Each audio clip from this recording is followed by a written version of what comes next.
السلام عليكم مشاهدينا الكرام. أهلا بكم في فيديو جديد. اليوم سنتكلم على مباراة الأهلي المصري وشباب الوزداد الجزائري القادمة لحساب الجولة الثالثة من دور المجموعات من دوري أبطال إفريقيا. وقبل الخوض مشاهدينا الكرام في هذه التفاصيل ادعمونا بلايك للفيديو والاشتراك في القناة ليصلكم كل جديد. يحتل فريق الأهلي المصري صدارة المجموعة الرابعة بأربع نقاط بعد فوزه على ميديام الغاني في الجولة الأولى وتعادله مع يانك أفريكانز التنزاني بهدف دون مقابل.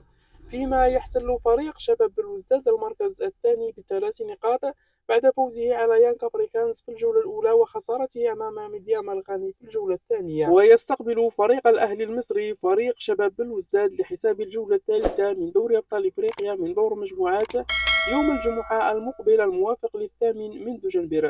تنطلق صافرة البداية في تمام الساعة 5 مساء بتوقيت المغرب تونس والجزائر، وعلى الساعة 7 مساء بتوقيت مصر والسعودية، فيما ستلعب المباراة على استاد القاهرة الدولي.